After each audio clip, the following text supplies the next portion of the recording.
بسم اللہ الرحمن الرحیم۔ شاید کہ آپ کے دل میں اتر جائے میری بات۔ کسی گاؤں میں ایک لڑکا اور ایک لڑکی آپس میں بہت محبت کیا کرتے تھے۔ وہ دونوں شادی کرنا چاہتے تھے۔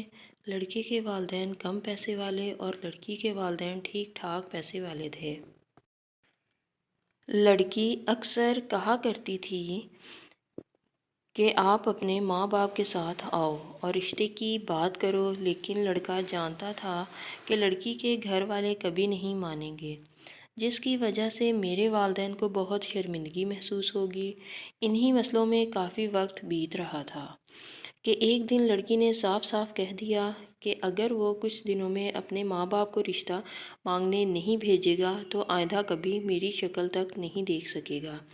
لڑکا پریشان ہو گیا اور آخر اس نے فیصلہ کیا اور 2 دن بعد اپنے والدین کے ساتھ لڑکی کے گھر پہنچ گیا۔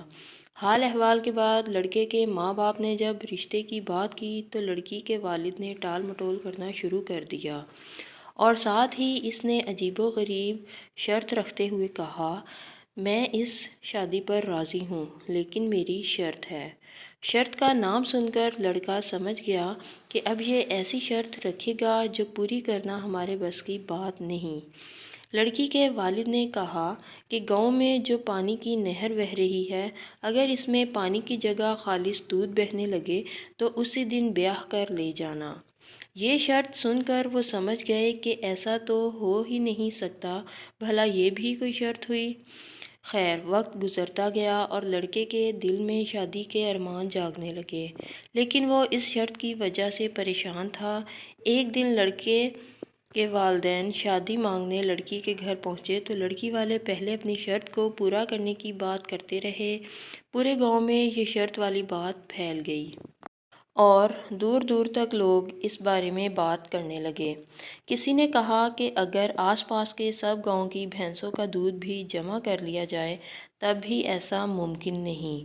لڑکے والوں نے بہت سوچ بچار کی، بہت دماغ لڑایا، لیکن اس شرط کا کوئی حل نہ نکلا۔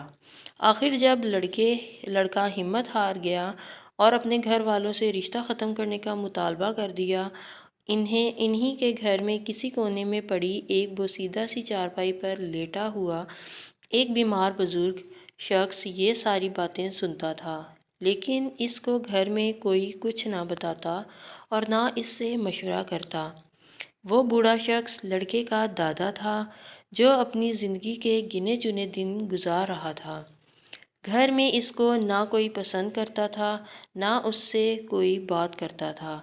وہ ساری رات کھانستا رہتا، جس سے سب گھر والے شاید چڑچڑے رہتے۔ جب اس نے دیکھا کہ پوتے کا دل ٹوٹ رہا ہے اور اب کوئی چارہ باقی نہ رہا تو اپنے بیٹے سے جان بوجھ کر پوچھا کہ تم سب اتنے پریشانی میں کیوں ہو؟ کیا مسئلہ ہے؟ لڑکے کے باپ نے نہ چاہتے ہوئے بھی اپنے باپ کو دودھ کی نہر کی شرط والی بات بتا دی۔ اتنا سننا تھا کہ بوڑھے شخص نے کہا کہ یہ بھی کوئی بڑی پریشانی ہے؟ تم لڑکی لانے کی تیاری کرو، شرط میں پوری کروں گا۔ یہ سن کر بیٹا سوچنے لگا کہ شاید ہم پاگل ہیں یا ہمارا دماغ کام نہیں کرتا، جو ابا جی کے لیے یہ کوئی مسئلہ ہی نہیں ہے۔ بوڑھے نے کہا کہ مجھے معلوم ہے بیٹا کہ میری ہڈیوں میں پہلے جیسی طاقت نہیں رہی، نہ میری یہاں کوئی حیثیت باقی ہے، لیکن اس گھر میں جتنے بھی لوگ موجود ہیں وہ سب میرے بچے ہیں اور میں اپنے بچوں کے لیے یہ چھوٹے چھوٹے مسئلے حل کرنا اچھی طرح جانتا ہوں۔ اب جاؤ اور شادی کا انتظام کرو، شرط پوری کرنا میری ذمہ داری ہے۔ اتنے لمبے عرصے بعد لڑکے کے والد نے اپنے باپ کی آنکھوں میں دیکھا تھا۔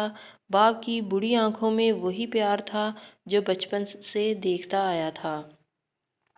جب کوئی بھی چیز چاہیے ہوتی تھی تو باپ سے بس ایک بار مانگتا اور مل جایا کرتی تھی۔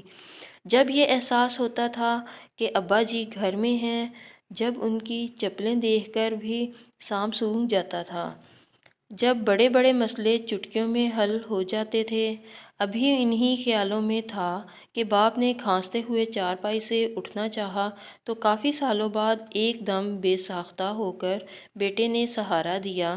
باپ نے کہا کہ جاؤ اور شادی کی تیاری کرو، گاؤں کے ہر گھر میں دعوت نامہ بھجواؤ اور لڑکی کے گھر ایک آدمی کو پیغام دے کر بھیجو کہ ہمیں آپ کی شرط منظور ہے اور ہماری طرف سے پورا گاؤں شادی میں شرکت کرے گا، کھانے کا انتظام تمہاری ذمہ داری ہے۔ اب لڑکے کے والد نے شادی کی دھوم دھام سے تیاری شروع کی اور پورے گاؤں والوں کو شادی کی دعوت دے دی۔ یہ بات اس قدر پھیل چکی تھی کہ اس شادی میں ہر شخص جانا چاہتا تھا۔ ارد گرد کے گاؤں والے بھی تیار بیٹھے تھے بن بلائے مہمان بننے کے لیے۔ دوسری طرف لڑکی کا والد خوش تھا کہ یہ بڑی بڑی باتیں کرنے سے کوئی فائدہ نہیں، میری شرط ہی ایسی ہے کہ اگر پورا گاؤں مہینوں کا دودھ جمع کر کے بھی نہر میں ڈال دیں تو بھی یہ ناممکن ہے۔ آخر شادی کا دن آ پہنچا اور لڑکے والے پورے گاؤں سمیت لڑکی کے گھر کے باہر جمع ہو گئے۔ ہجوم اتنا بڑا تھا کہ گاؤں کی کل آبادی بھی اس سے 5 گنا کم تھی۔ لڑکی کا والد مطمئن کھڑا دیکھ رہا تھا، لیکن اس کو یہ بھی سمجھ آ رہی تھی کہ اس ہجوم کو کھانا کھلانے کا مطلب ساری جمع پونجی ہے، لیکن وہ اپنی شرط پر مطمئن تھا۔ آخر لڑکی کے والد نے نہر کی طرف اشارہ کرتے ہوئے کہا کہ شرط پوری کیے بغیر شادی کے لیے کیسے آ گئے؟ یہ سنتے ہی مجمع سے ایک بوڑھا شخص نکلا اور کہا، شرط پوری کرنے کا سارا انتظام ہو چکا ہے، دیر آپ لوگوں کی طرف سے ہو رہی ہے۔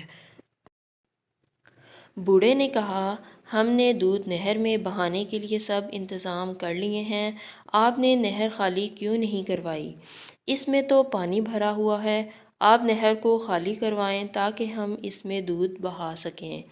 یہ سن کر لڑکی کا باپ سناٹے میں آ گیا۔ وہ سمجھ گیا کہ اب لڑکی بھی گئی اور جتنی جمع پونجی رکھی ہے سب کھانا کھلانے میں جائے گی۔ تو دوستو، انسان کتنا بھی پڑھا لکھا، سمجھدار اور ذہین کیوں نہ ہو، وہ کسی بھی تجربہ کار شخص کے آگے نہیں ٹک سکتا۔ ہمیں اپنے بڑوں کی باتیں اکثر فضول محسوس ہوتی ہیں اور ہم سمجھتے ہیں کہ انہیں کیا پتہ، یہ پرانے زمانے کے لوگ ہیں۔ بے شک انہیں ٹیکنالوجی اور جدید چیزوں کی سمجھ نہ ہو، لیکن زندگی کے ہر مسئلے کا حل ہمیں انہی کے پاس ملے گا۔ آپ چھوٹے ہوں یا بڑے، اپنے والدین کے لیے تو وہی ننھے بچے کی طرح ہو جب وہ آپ کو گود میں اٹھا کر پھولے نہ سماتے تھے۔